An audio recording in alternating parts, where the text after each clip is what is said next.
Teaser है, उसमें आप जो सुनते हैं, जो बाइट है, एक है सोनिया और एक उसका पति संजीव, दोनों बता रहे हैं किस तरीके से, और बाकायदा कैमरे पर वो इकरार जुर्म कर रहे हैं, अपने जुर्म को मान रहे हैं, कन्फेस कर रहे हैं कि कैसे उन्होंने अपने ही घर के 8 लोगों का कत्ल किया था।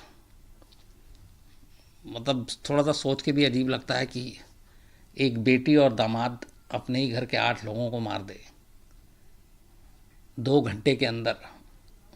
8 कत्ल, जिसमें एक 3 महीने की बच्ची भी है, एक 2 साल का बच्चा भी है, माँ है, बाप है, भाई है, भाभी हैं, भतीजे हैं, भतीजी है और एक कज़न है,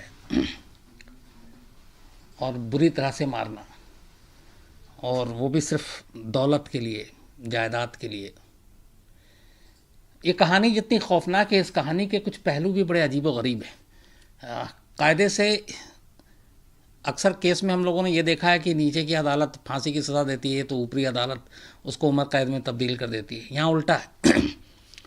यहाँ नीचे की अदालत फांसी की सज़ा देती है, हाई कोर्ट उसको बदल के उम्र कैद में कर देता है, सुप्रीम कोर्ट वापस फांसी की सज़ा बहाल कर देता है, प्रेसिडेंट दया याचिका खारिज कर देते हैं, फांसी की तारीख तक तय हो जाती है। और अगर वो फांसी हो जाती तो हिंदुस्तान में ये पहली फांसी होती जिसमें किसी महिला को फांसी दी जा रही है, सोनिया। लेकिन नसीब देखिए कि फिर सुप्रीम कोर्ट का एक फ़ैसला आता है 15 लोगों के लिए कि जिनको फांसी की सज़ा दिए हुए काफ़ी साल हो गए पर उन्हें फांसी दी नहीं गई। और इस मामले में भी ये हुआ था कि जब फांसी की सज़ा दी गई उसके बाद भी करीब 7 साल तक उनको फांसी नहीं दी गई, तो सुप्रीम कोर्ट ने कहा यह गलत है। फिर उनकी फांसी की सज़ा को वापस उम्र कैद में बदल दिया गया। तो बहुत सारे अजीब पेचोखम हैं इस कहानी में, बहुत सारे मोड़ हैं, और कहानी पूरी लालच की है, हवस की है, दौलत की है। और सबसे बड़ी बात है, एक महिला जो एक बच्चे की, जो एक बेटे की खुद माँ है, वो अपने माँ बाप को मार देती है, और माँ बाप को मारने के बाद, भाई भाभी सबको मारने के बाद अदालत में खड़े होकर ये गिड़गिड़ाती है कि अगर आप मुझे फांसी दे देंगे तो मेरा बेटा, इकलौता बेटा है, वो यतीम हो जाएगा। अब आप सोचिए कि क्या अजीब एक तरह से मोड़ था वहाँ पे कि एक बेटी अपने ही माँ बाप सबको मार रही है और दूसरी तरफ कह रही है कि अगर आप मुझे फांसी दे देंगे तो मेरा बेटा यतीम हो जाएगा। तो ये पूरी जो कहानी है, ये रेलू राम पुनिया एक हरियाणा में विधायक थे और दिल्ली के करीब हिसार इलाके में, हिसार के रईसों में इनका नाम शामिल होता था। हालांकि खुद रेलू राम पुनिया की कहानी भी बड़ी अजीब व गरीब है कि एक ट्रक क्लीनर के तौर पे अपना करियर शुरू किया, फिर काले तेल का धंधा किया और देखते ही देखते वो आदमी अरबपति बन गया। हिसार में बहुत बड़े बड़े जायदाद, ज़मीन, फैक्ट्री, दिल्ली में मकान, फ्लैट, ज़मीन, हरियाणा के अलग अलग दूसरे शहरों में, फरीदाबाद में, तो मतलब अरबों रुपए। और हिसार में जिस घर में ये वारदात हुई, जिस घर की मैं आपको कहानी सुनाने जा रहा हूँ, वो घर ही ऐसा था कि लोग दूर दूर से देखने आते थे, क्योंकि ये पूरे हिसार के हरियाणा में इकलौता घर होगा जिसकी दूसरी मंजिल के बेडरूम तक सीधे कार जाती थी। रेलू राम पुनिया का शौक़ था, तो उन्होंने ऐसा इस तरीके से बनाया था कि सीधे 2nd फ्लोर तक कार जाती थी और उनके बेडरूम तक जाती थी। तो 2001 में जब ये इंसिडेंट हुआ, जब ये वारदात हुई, हम लोग को खबर मिली, तब मैं उसी वक्त, ये इत्तेफाक से अगस्त का महीना कल ख़त्म हुआ, अगस्त में ही ये चीज़ें हुई थी, तो मैं वहाँ हिसार गया था। मैंने उस पूरी हवेली के एक तरह से महल समझिए आप, उसको देखा था, कई एकड़ में फैला हुआ। तो कहानी की शुरुआत होती है 23 अगस्त 2001 को। असल में ये होता 24 अगस्त 2001 को, लेकिन एक दिन पहले हुआ। उसकी वजह ये है कि रेलू राम पुनिया की एक बेटी प्रियंका थी, उसका बर्थडे पड़ता था 24 अगस्त को। तो हर साल 24 अगस्त को घर में पार्टी वार्टी होती थी, लेकिन इस बार 23 अगस्त को ही उसका बर्थडे मनाने का फ़ैसला लिया। और ये फ़ैसला लिया रेलू राम पुनिया की सबसे छोटी बेटी, जो इस पूरे मामले की कल्प्रिट है, इस पूरे मामले की विलन है, सोनिया। वो दिल्ली में रहती थी अपने पति संजीव के साथ। 23 अगस्त को वो हिसार पहुंचती है अपने घर, और घर जाकर कहती है कि हम प्रियंका का बर्थडे 23 तारीख को ही मनाएंगे, और वो कुछ बहाना करती है कि 24 को उसे कुछ काम है, ये है वो। तो खैर बर्थडे मनाने का जो तैयारी है पूरी धूमधाम से होती है। रईस आदमी रेलू राम पुनिया, बेटी का बर्थडे, विधायक, शान शौकत दबदबा, फिर दिखाना भी है सोसाइटी में, हिसार में। तो ये होता है कि 24 को बाहर से गेस्ट बुलाएंगे, 23 तारीख को फैमिली वाले बर्थडे मनाएंगे अपने हिसाब से। तो घर में ही खाना वाना बनता है, म्यूज़िक का इंतज़ाम होता है, तेज़ म्यूज़िक बजता है घर में, और केक वेक मंगाया जाता है।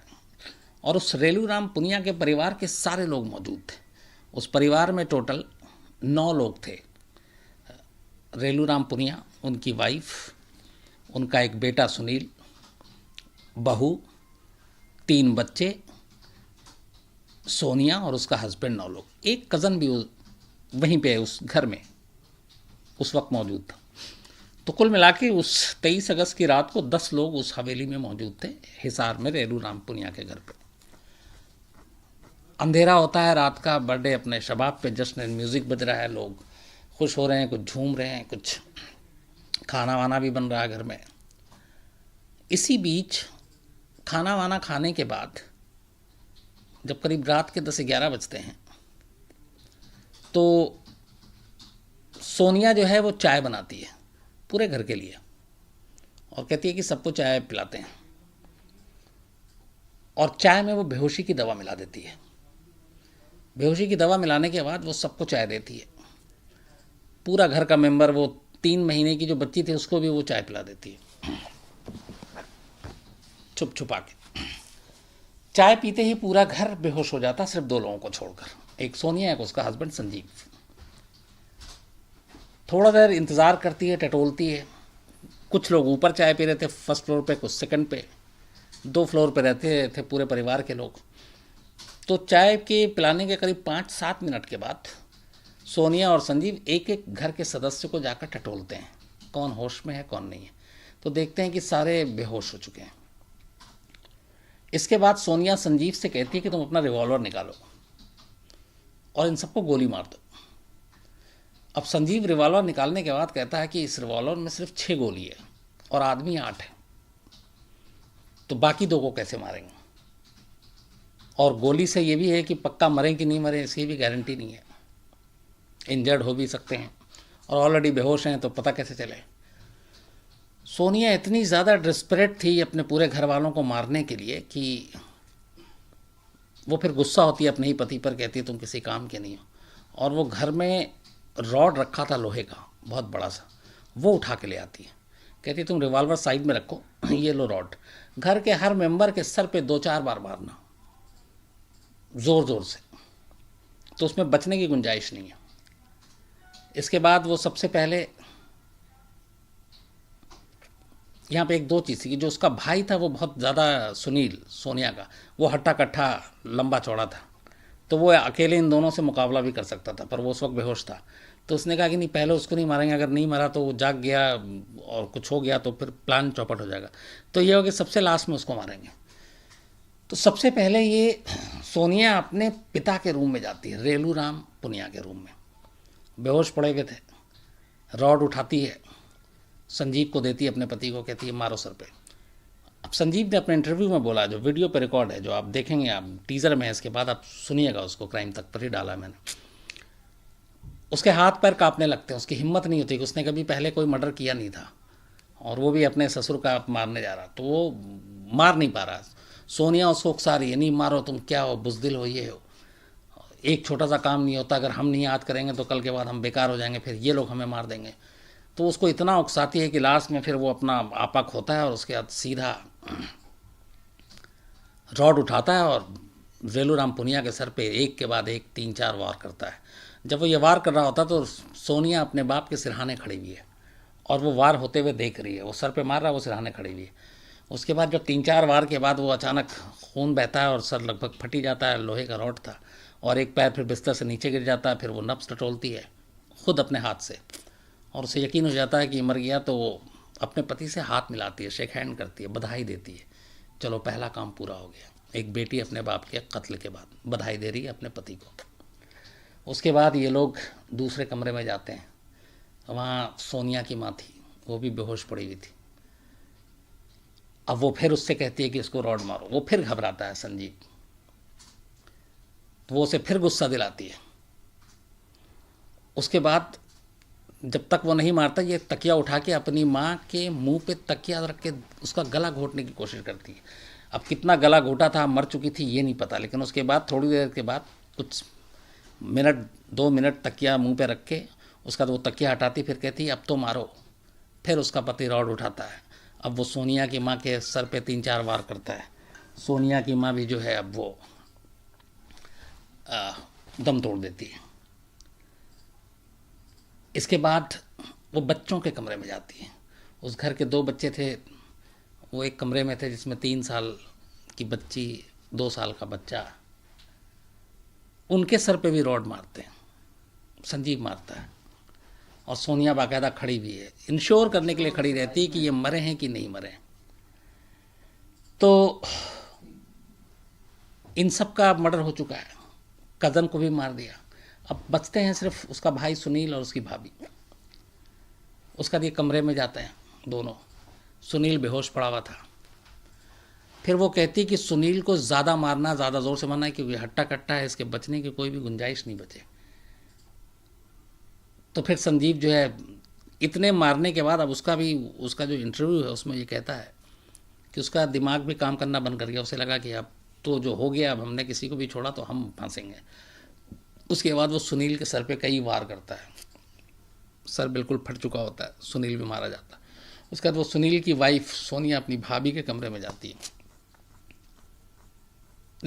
उसकी भाभी उसी कमरे में थी। उसके बाद भाभी बेड पे बेहोश पड़ी हुई है, सुनील भी है, तो सुनील को मार उसकी वाइफ की मौजूदगी में मारा, लेकिन वो बेहोश थी। उसके बाद वो फिर भाभी के सर पे सेम रॉड से मारती, संजीव मारता है। तो भाभी जो है वो आखिरी 8वां कत्ल था उस घर का।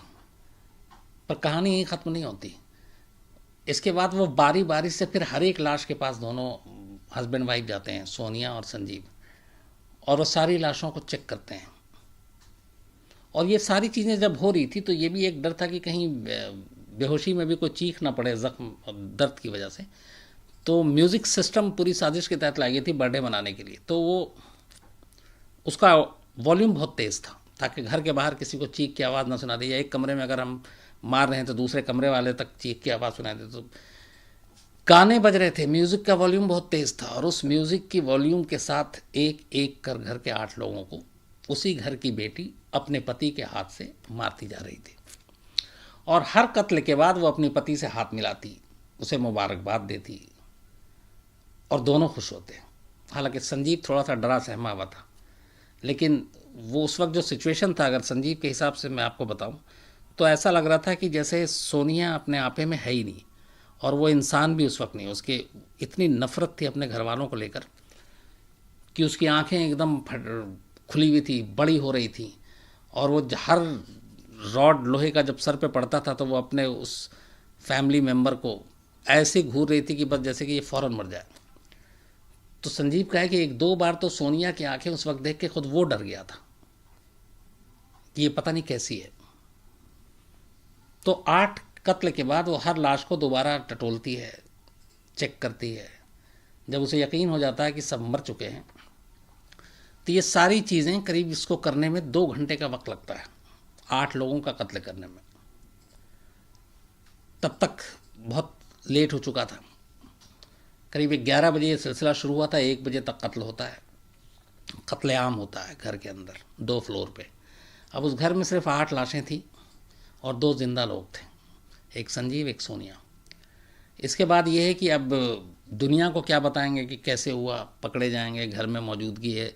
शाम तक नौकर चाकर ने भी देखा, गार्ड ने भी देखा, ड्राइवर ने भी देखा, दोनों की मौजूदगी यहाँ थी। तो उसको बचने के लिए सोनिया ने अब संजीव से कहा कि वो उसको रॉड मारे, बट ऐसा मारे कि वो इंजर्ड हो जाए। आप उसकी वो भी देखिए, एक तो प्लानिंग, दूसरी हिम्मत। फिर संजीव ने उसी रॉड से जिससे 8 कत्ल किया था सोनिया के ऊपर वार किया। सोनिया इंजर्ड हो गई, गिर गई। उसके बाद संजीव वहाँ से निकल जाता है रात को ही। अब घर में जब निकल जाता है तो उसके बाद सुबह होती है। सुबह सुबह वहाँ का रूटीन था कि हवेली में काम करने वाली और ड्राइवर ये सब लोग आ जाते हैं। तो सुबह आए तो जब काम करने वाले ये लोग आए तब उसके बाद घर का दरवाज़ा खुला हुआ था। जब अंदर गए तो अंदर का मंजर ही ऐसा था खौफनाक। पूरा फर्स्ट और सेकंड फ्लोर खून से सना हुआ था। रॉड जो पड़ा था वो हर एक के सर से खून बह बह कर ज़मीन के रास्ते, दीवार पे, बेड पे, फर्श पे, हर जगह खून ही खून। तो वो जो पहला विटनेस है जिसने देखा, घर का मुलाजिम, वो चीखता हुआ निकलता है वहाँ से। उसके बाद फिर पड़ोसियों को खबर दी जाती है, पड़ोसी आते हैं, पुलिस को खबर दी जाती है। चूँकि विधायक रेलूराम पुनिया रहे, असर था, उनका दबदबा था। अब पुलिस आती है, थोड़ी देर में तमाम ज़िले के आला पुलिस अफसर वहाँ होते हैं। अंदर का मंजर देख के हर एक की रूह काँप जाती है। घर के अंदर पहले उन्हें लगता है 9 लाश, क्योंकि खुद जो सोनिया थी वो जब ये लोग आए तो अब ये पता नहीं कि वो रियल में बेहोश हुई थी कि नहीं, लेकिन अगर नहीं थी तो बेहोशी का नाटक कर रही थी और वो भी पड़ी हुई थी। तो जब पुलिस ने सबको देखा तो देखा कि 9 लोग पड़े हुए हैं। तो शुरुआत में यही था करीब आधा घंटे तक कि पूरी फैमिली को किसी ने मार दिया, और वो लाश की गिनती 9 ही कर रहे थे। जो पहला पुलिस को वायरलेस पे मैसेज दिया था वहाँ के पुलिस ने अपने सीनियर अफसरों को, तो उसमें यही कहा था कि इस घर में 9 डेड बॉडी पड़ी हुई है। उसके बाद सारी लाशों को उठाने का काम शुरू हुआ। एम्बुलेंस तब तक आ चुका था, हॉस्पिटल ले जाना था। तो जब सोनिया को पुलिस वाले ने उठाना शुरू किया तो अचानक उन्हें लगा कि उसकी सांस चल रही है और उसकी बॉडी गर्म है, बाकी लाशें ठंडी हो चुकी थी। तो फिर वो पुलिस वाला ध्यान अपने अफसर को बताता है, वो उसकी नब्ज़ टटोलते हैं तो देखते हैं नब्ज़ चल रही है। तो फ़ौरन उसको लेकर भागा जाता हॉस्पिटल नज़दीक के, और पुलिस की ये कोशिश होती है कि चलो इस रेलूराम पुनिया के कम से कम एक परिवार की जान बचा ली जाए। हॉस्पिटल में उसका इलाज होता है। ज़ख्म उसका भी गहरा था, संजीव ने शायद जोश में ज़्यादा तेज़ी से मार दिया था। तो खैर वो सब पहुंच गए, उधर बॉडी पहुंच गई। या पुलिस का यही था कि किसी दुश्मन का काम है, पूरे रेलूराम परिवार का खात्मा कोई करना चाहता था, इसलिए साजिश के तहत हर एक को मारने की कोशिश की, और उसमें सोनिया भी थी। उसके बाद अब सीन ऑफ क्राइम की पुलिस जांच करती है, सब कुछ चलता रहता है। वहाँ से केक, रात का खाना, बर्थडे पार्टी, नौकरों से पूछताछ, सब कुछ होता है। सब बताते हैं कि बड़ा खुशगवार माहौल था, सब अच्छे से बात कर रहे थे, प्रियंका का बर्थडे मना रहे थे। तब पुलिस से दुश्मनों के बारे में लिस्ट निकालती, कोई पॉलिटिकल दुश्मन तो नहीं है, कोई ज़मीन जायदाद, प्रॉपर्टी का, बिजनेस से रिलेटेड, इन चीज़ों पे काम करती रहती है पुलिस। पूरा दिन निकल जाता है। उधर सोनिया हॉस्पिटल में है, कोई पूछताछ नहीं, क्योंकि वो अपने आप को बेहोश बनाई हुई थी। इसके बाद अगला दिन आता है। 23 अगस्त की रात हुई थी, 23 और 24 के दरमियानी की रात थी। 25 अगस्त को पुलिस की पूरी टीम, फॉरेंसिक टीम उस घर में पहुंचती है। अच्छा, सोनिया जब थोड़ी बहुत होश में आती है तो पुलिस उससे पूछने की कोशिश करती, तो कहती है मुझे नहीं मालूम, मुझे किसी ने सर पे मारा और उसके बाद मैंने कुछ देखा नहीं, बेहोश हो गई। तो ये भी नहीं कि कितने लोग थे, कौन थे, क्या थे, उसने यही कहानी बताई। फिर चूँकि हॉस्पिटल में थी, पुलिस ने कहा बाद में ठीक हो जाएगी तब बात करेंगे। तो खैर, तो 25 अगस्त को पुलिस की पूरी टीम उस हवेली में पहुंचती है, हर एक चीज़ छानबीन करती है, एक एक दस्तावेज उठाती है। इसी दौरान उस पुलिस को एक डायरी में एक लेटर मिलता है। वो पुलिस जैसी वो लेटर पढ़ती है, पुलिस के पैरों तले ज़मीन खिसक जाती है। उसके बाद वो लेटर को निकाल कर, वो जो डायरी थी वो सोनिया की थी और लेटर अलग से उस डायरी में रखा हुआ था। तो डायरी में जो बाकी चीज़ें लिखी हुई थी उसकी हैंडराइटिंग को उस लेटर के हैंडराइटिंग से पुलिस मिलाती है, राइटिंग मैच कर जाती है, लेकिन उसमें लेटर में नाम कहीं कुछ नहीं लिखा हुआ था। तो पुलिस पहले तो जो वहाँ के घर के मुलाजिम थे उनसे पूछताछ करती है डायरी किसकी है, तो बताती है वो मैम साहब की है, सोनिया मैम की है।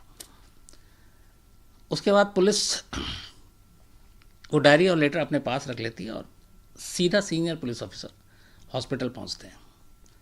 तब तक 24 घंटे के बाद सोनिया ठीक ठाक थोड़ी बातचीत करने लायक थी। उसके बाद पुलिस उससे सिर्फ एक सवाल पूछती है कि ये जो डायरी है एक तुम्हारी है? वो बोलती है हाँ, डायरी में नॉर्मली चीज़ें लिखी हुई थी।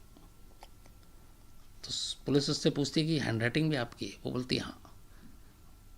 उसके बाद फिर पुलिस वो लेटर उठा के दिखाती है, कहती है लेटर भी भेज तब तो क्योंकि राइटिंग सेम थी। अब सोनिया की हवा ख़राब होती है।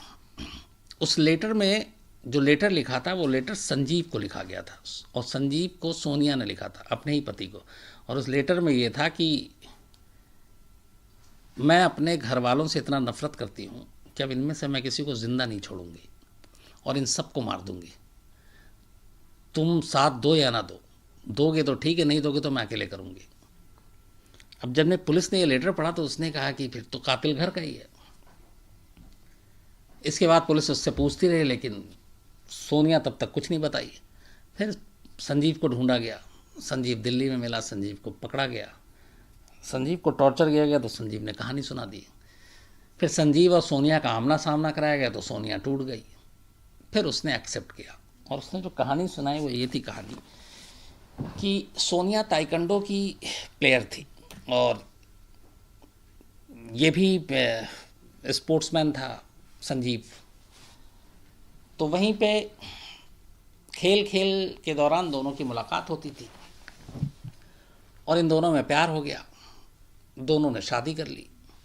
लेकिन रेलूराम पुनिया और उनकी फैमिली इस शादी से नाखुश थी, क्योंकि हैसियत में संजीव कमतर था रेलूराम पुनिया के परिवार।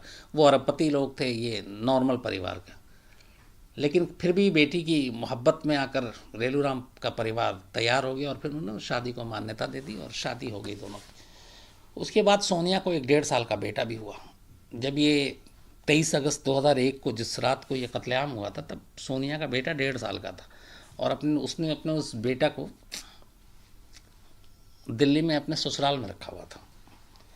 तो उसी दौरान शादी के बाद पहले तो वो उसको ये था कि मेरे पति को ये लोग मानते नहीं हैं, एक वहाँ से उसके दिल में थोड़ी वो आई।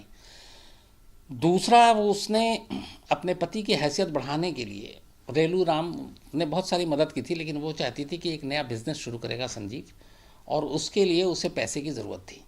तो उसने रेलूराम से कहा कि रेलूराम के पास कई 100 एकड़ ज़मीन थी, तो उसने कहा कि आप इसमें से अगर 50 एकड़ ज़मीन बेच के हमें पैसे दे दो तो हम अपना बिजनेस शुरू कर सकते हैं। तो रेलूराम इस बात के लिए तैयार था कि चलो बेटी की मदद कर दें। लेकिन रेलूराम का जो बेटा सुनील है, उसने कहा कि नहीं, हम ज़मीन बेच के मदद नहीं करेंगे, अब आप कैश दे दीजिए, बाकी चीज़ें कर दीजिए, लेकिन बहुत मुश्किल से प्रॉपर्टी बनाई है तो उसको नहीं बेचेंगे। तो रेलूराम भी उसकी बात को लगा कि ठीक कह रहा है ये। तो रेलूराम और उनके बेटे ने जब ये मना किया सुनील ने, तो सोनिया को बहुत गुस्सा आया, और उसे लगा कि ये मुझे प्रॉपर्टी में से कोई हिस्सा नहीं देंगे। और उसको ये बात इतनी बुरी लगी कि उसने कहा कि मैं इन सब को मार के ये सारी प्रॉपर्टी पे कब्जा कर लूँगी। और इसीलिए उसने ये प्लान किया कि जो जितने भी करोड़ हैं, जितने ज़मीन है, फैक्ट्रीज़ है, हवेली है, ये सब हमारा होगा। और उसने इसके लिए बाकायदा संजीव को तैयार किया। अच्छा, वो संजीव से प्यार भी उसी लेवल पे करती थी, मतलब कि कई बार उसने, संजीव ने खुद कहा कि उसे डर लगता था सोनिया के बिहेवियर से। मतलब वो जैसे फिल्मों में नहीं दिखाते हैं, एकदम अजीब सा, एकदम, मतलब क्या उसके लिए शब्द इस्तेमाल करते हैं, जुनून जैसा इश्क। तो संजीव भी सोनिया को उतना ही प्यार करता था। तो उसने कहा कि चलो इसकी बात मान लो, वरना पता नहीं क्या करेगी। और इसीलिए वो तैयार हुआ, और फिर एक एक कर इन तमाम लोगों को मार डाला। तो संजीव ने बाकायदा बाद में कैमरे पे कन्फेस किया, सोनिया ने भी कन्फेस किया। लेकिन जब मामला कोर्ट में पहुंचा तो सोनिया अपने बयान से बदल गई। उसने कहा नहीं, ये फंसा रहे हैं, मैंने कोई मर्डर नहीं किया, मैंने कोई कत्ल नहीं किया। लेकिन सारे सबूत, इकबालिया बयान, मजिस्ट्रेट के सामने का बयान, इन कैमरा बयान संजीव का, ये सारी चीज़ें इनके ख़िलाफ़ थी। उसके बाद इस केस की सुनवाई शुरू होती है, और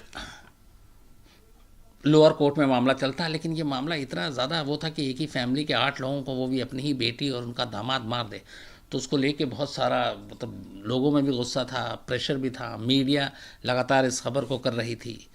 तो उसको लेके इस वजह से दबाव था कोर्ट पर भी। तो कोर्ट ने भी बहुत जल्दी इसकी सुनवाई की।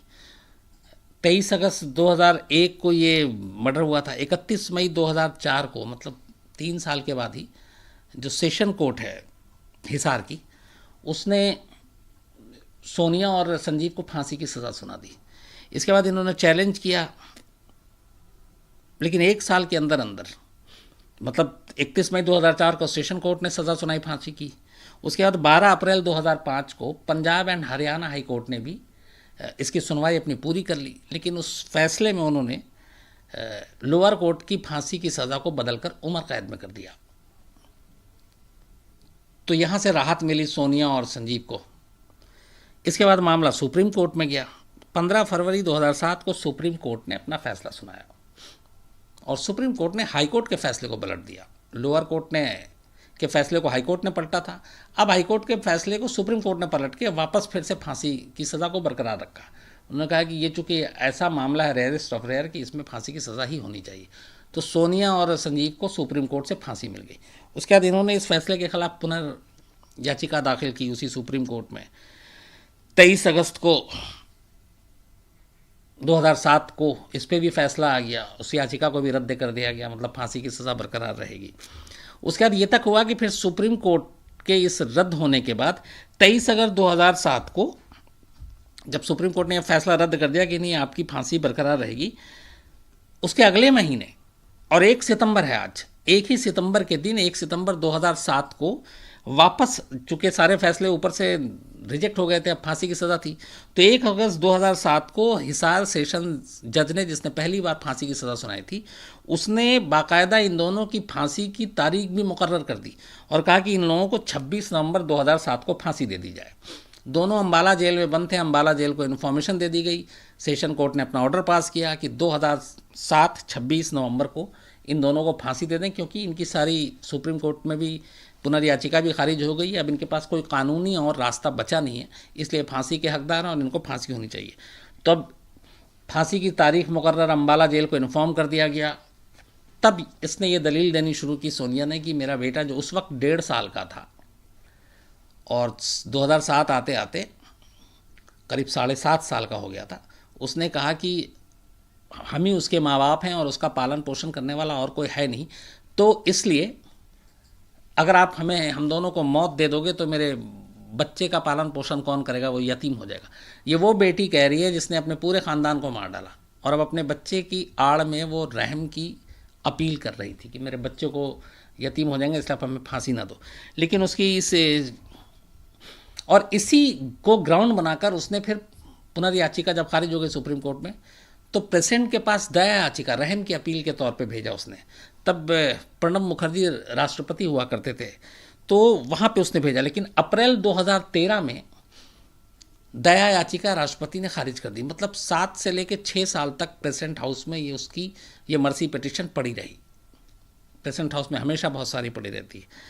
और 2013 में अप्रैल के महीने में राष्ट्रपति प्रणब मुखर्जी ने सोनिया और संजीव की दया याचिका खारिज कर दी। मतलब अब उनके लिए सारे रास्ते बंद जिंदगी के, अब सिर्फ ये था कि मौत मिलनी है।